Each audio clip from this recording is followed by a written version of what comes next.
Hi, welcome to MooMooMath. Today we're going to look at geometric applications of cross products with vectors. So let's first look at geometric properties of cross products. So let U and V be non-zero vectors in space. Let's let theta be an angle between the two vectors. U with the cross product of V is orthogonal to both. Meaning when we find the cross product of these two vectors, the result is perpendicular to both of the vectors.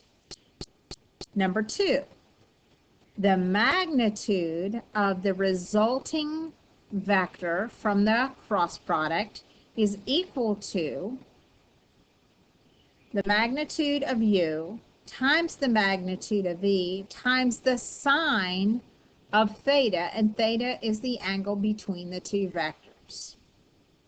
The third property would be when you find the cross product and you get 0, that means U and V are scalar multiples of each other, meaning they are parallel to each other.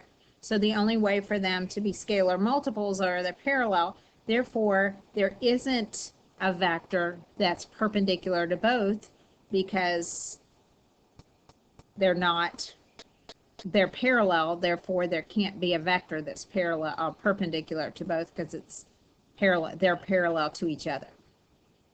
And the fourth one is when you find the cross product of U and V and you get that resulting vector, once you find the magnitude of that resulting vector, that's equal to the area of a parallelogram having the two sides of U and V as the adjacent sides of a vector. So if you have two vectors, I'll just kind of sketch that. So if you have two vectors in 3 dimensions, if you extended that into a parallelogram, that would be the area. And then of course I added a 5th one. If you have, and it just ties into this 4th one, if you find the magnitude of the resulting vector of the cross product, you take half of that magnitude, that equals the area of a triangle having the two sides. So basically, you're looking at the same vector, but you're just looking at half of it to find the area of the triangle in 3 dimensions. So let's look at some proofs and things we can do in geometry. So in geometry, we know one of the properties of a parallelogram is the opposite sides are parallel. So in 3 dimensions, we can use vectors to prove a parallelogram. We would just show that the opposite sides are parallel, showing their scalar multiples of each other. So if you find that these two sides are scalar multiples, and these two sides are scalar multiples, comparing both pairs of sides, you could then say you had a parallelogram in 3 dimensions. Okay, we're going to start by working some problems looking at unit vectors, unit vector that's orthogonal to both vectors. So I'm given vector U and vector V, and I want to find a vector that is orthogonal to both. Well, in order to do that, I can just find a cross product, and I know that that vector is orthogonal to both. Then once I find that vector, I can write it as a unit vector by just dividing by the magnitude. So let's first start with our cross products. So finding the vector that's orthogonal to both, I'm going to draw out to create my cross product. I'm going to take U times V. So U is going to go first, 2, 3, -4. V, I, J, and K must be 0. So -1, 2, and 0. To find this cross product, I'm going to take the coefficient for I, which would be 0 minus -8, I, minus the J, which would be 0 minus 4J, plus the coefficient for K, would be 4 minus a negative 3. So my vector would then be 8i minus a negative 4, so plus 4j, and this is going to be plus 7k. So there is my cross product, that the vector created that is orthogonal or perpendicular to the two given vectors. Now I want to find the unit vector. So to find the unit vector for this vector, I have first got to find the magnitude. So let's take the magnitude of, I'll call this a vector z. No, not z because we're using that. Let's call it vector w. I'm going to find the magnitude of w. So I'm going to take 8 squared plus 4 squared plus 7 squared and take the square root of that. So that's 64 plus 16, which is 80. 80 plus 49 is 129. So I'm going to take the square root of 129. That is my magnitude. Now to write the unit vector, I'm going to take the vector and I'm going to divide it by the magnitude. So that's going to be 8 over root 29i plus 4 over root 129j plus 7 over root 129k. Okay, we can do a little cleaning up just to not have a radical in the denominator. And we know that's 8 root 129 over 129 by multiplying top numerator and denominator by root 29. I plus 4 square root 129 over 129. J plus 7 root 129 over 129. K.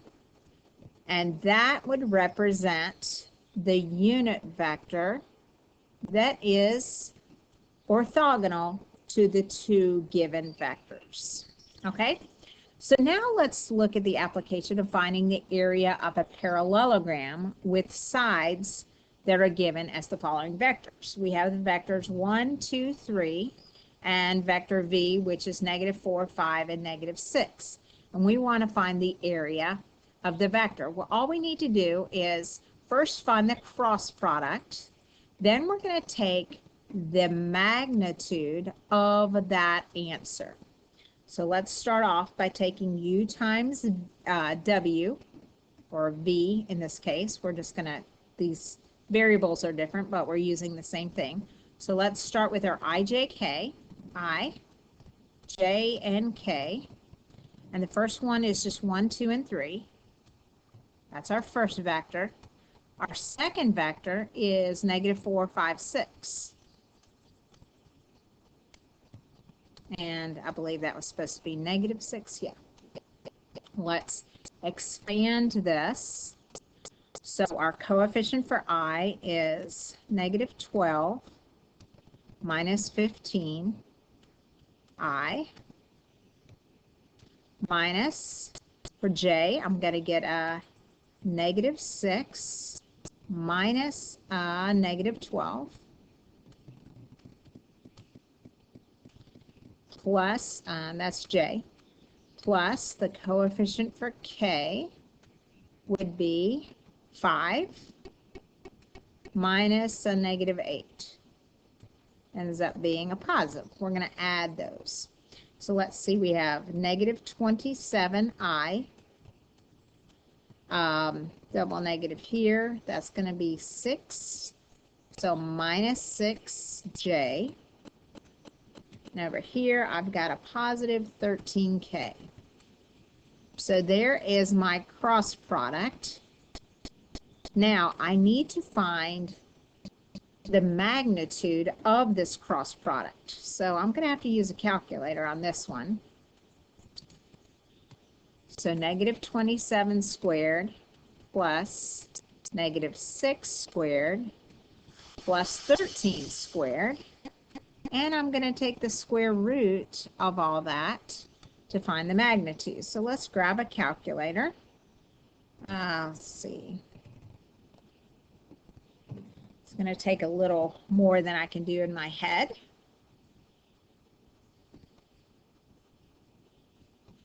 So that gives me 27 squared plus 6 and 13. 6 squared and 13 squared. And let's take the square root of that answer. And that's going to give us 30.56. Oops. Let's get back to my smartboard here. So that's 30.56 square units. So that's how I find the area of a parallelogram. It's just simply find the cross product's vector and then find the magnitude of that vector. And there we go, which is the distance. Now let's find the area of a triangle in space with the vertices 4, 3, 0, 5, 4, 6, and 4, 1, 3 as those three vertices. So the first thing we want to do is find the resulting vector for vector AB. So to find the resulting vector, I'm going to do terminal minus initial. Remember, these are just points out in space, so I have to write them as vectors. So from A to B, so terminal minus initial, I'm going to take 5 minus 4, which is 1, 4 minus 3, which is 1, and 6 minus 0, which is 6. So there is the vector AB. AB as a vector. Remember, it's terminal minus initial. Then I'm going to find the vector AC. Again, I'm going to do the same thing. I'm going to take terminal, which is C, and subtract A from it. So 4 minus 4 is 0. 1 minus 3 is negative 2. And 5 minus 0 is 5. So there's my second vector. So I know that these two vectors are connected at A. They both radiate out of the point A because I went from A to B and A to C. Now, that's your first step. You just find the vector. Now we want to find the cross product of that vector. So I, J, K, and I'm going to take AB first. So 1, 1, 6. I'll take AC second. 0, negative 2, 5. Let's first find the resulting vector from expanding it. So my coefficient for I would be 5 minus a negative 12. So that's going to give me 17I. Minus coefficient for J would be 5 minus 0. 4J. So that's just going to be minus 5J. Plus K. The coefficient for K would be negative 2. Also minus 0. So that's just going to be minus 2K. So there is my resulting vector. Now I need to find the magnitude. So once I multiply these two vectors together, I find the magnitude, and then for a triangle, I'm going to take half of that. So let's find the magnitude. 17, that's the square root of 17 squared plus negative 5 squared plus negative 2 squared. And 17 squared, I believe, is 289. Let's just double check my math. 289, yep. So 289 plus 25 plus 4. So 289 plus, let's just add 29 to that.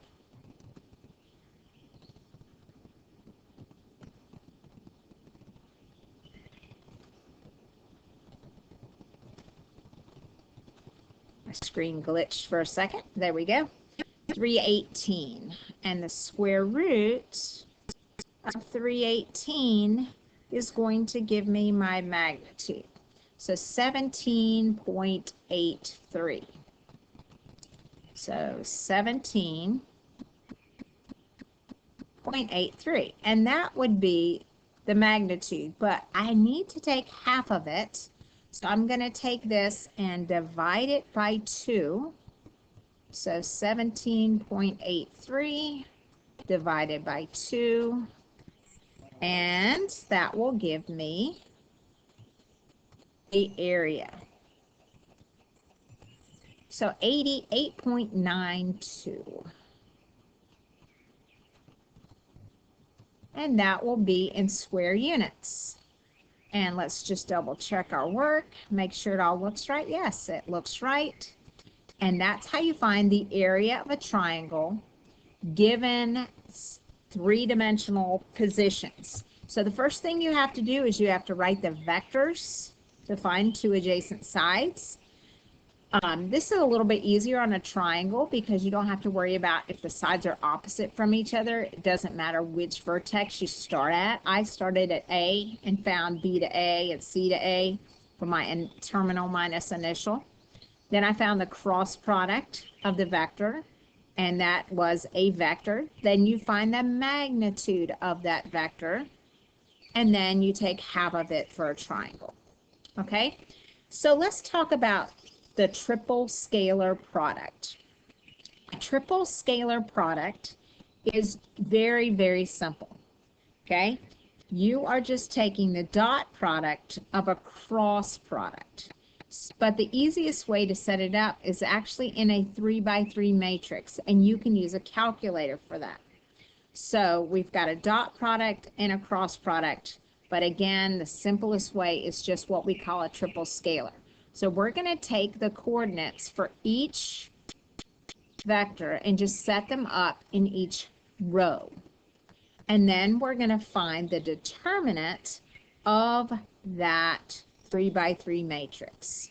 So an application, a geometric property of a triple scalar is very simple. If we have three vectors and they are in component form, we can set them up into this triple scalar. And what it does is it gives us the volume of this three-dimensional shape. And this three-dimensional shape is called a parallel pipe.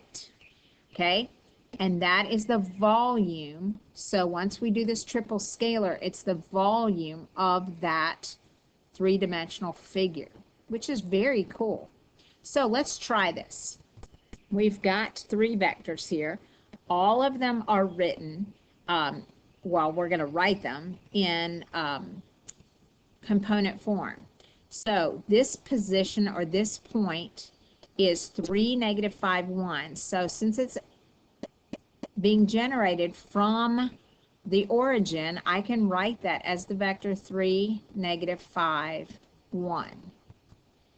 My second vector is at the point or the vertex of this three-dimensional figure is at the point 3, 1, 1. So I can write that as a vector because that side is a vector. And this third one is a vector at 0, 2, negative 2. And it is the third, oops, that's a 2. And it is the third side of this three-dimensional figure. So there are our three vectors that represent the three sides. We're going to set those up in a 3x3 matrix. So we're just going to set them up as 3, negative 5, 1. Each one is a row, 3, 1, 1, and 0, 2, negative 2. Then we're going to grab our calculators. And we're going to go to our matrix. Now, it's been a while since I've done a matrix. So let's see. Our matrix is, where is our matrix?